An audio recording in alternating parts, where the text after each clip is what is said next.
Hello, class. It's time to continue our read aloud of The Witches. And I'm going to give you a quick summary of the previous chapter.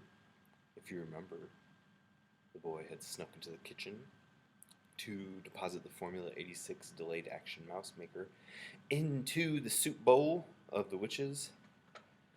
And in the process, he got his tail cut off because he was too busy swinging around, not paying attention. But he was successful in his mission. And the last thing we read was Bruno Jenkins' dad was coming over to Grandmama.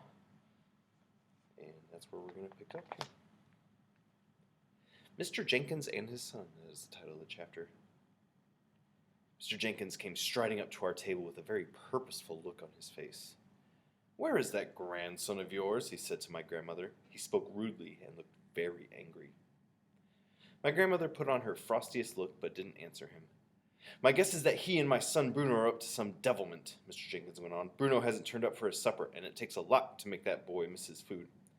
"I must admit he has a very healthy appetite," my grandmother said.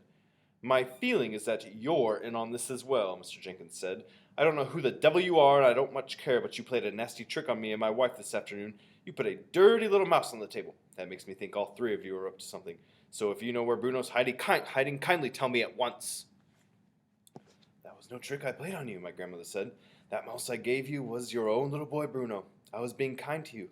I was trying to restore him to the bosom of his family. You refused to take him in." "What the blazes do you mean, madam?" shouted Mr. Jenkins. "My son isn't a mouse." His black mustache was jumping up and down like crazy as he spoke. "Come on, woman, where is he? Out with it!" The family at the table nearest to us had all stopped eating and were staring at Mr. Jenkins. My grandmother sat there puffing away calmly at her black cigar. "I can well understand your anger, Mr. Jenkins," she said. "Any other English father would be just as cross as you are. But over in Norway, where I come from, we are quite used to these sort of happenings. We have learned to accept them as part of everyday life." "You must be mad, woman!" cried Mr. Jenkins. "Where is Bruno? If you don't tell me at once, I shall summon the police." "Bruno is a mouse," my grandmother said, calm as ever. "He most certainly is not a mouse!" shouted Mr. Jenkins. "Oh, yes, I am," Bruno said, poking his head up out of the handbag. Mr. Jenkins leapt about 3 feet into the air. "Hello, Dad," Bruno said. He had a silly sort of mousy grin on his face.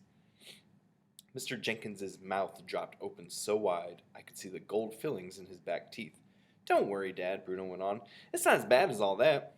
Just as so long as the cat doesn't get me." "Bruno?" stammered Mr. Jenkins.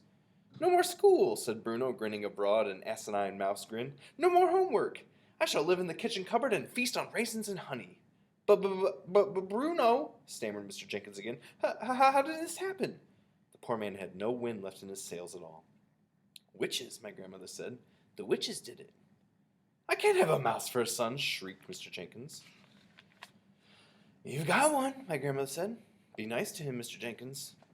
"Mrs. Jenkins will go crazy," yelled Mr. Jenkins. "She can't stand the things." "She'll have to get used to him," my grandmother said. "I hope you don't keep a cat in the house." We do," cried Mr. Jenkins. "Topsy is my wife's favorite creature." "Well, then you'll just have to get rid of Topsy," my grandmother said. "Your son is more important than a cat." "He certainly is," Mr. Bruno shouted from inside the handbag. "He certainly is," Bruno shouted from inside the handbag. "You tell Mom she's got to get rid of Topsy before I go home." By now half the dining room was watching our little group. Knives and forks and spoons had been put down, and all over the place heads were turning round to stare at Mr. Jenkins as he stood there spluttering and shouting. They couldn't see either Bruno or me, and they were wondering what all the fuss was about. "By the way," my grandmother said, "would you like to know who did this to him?"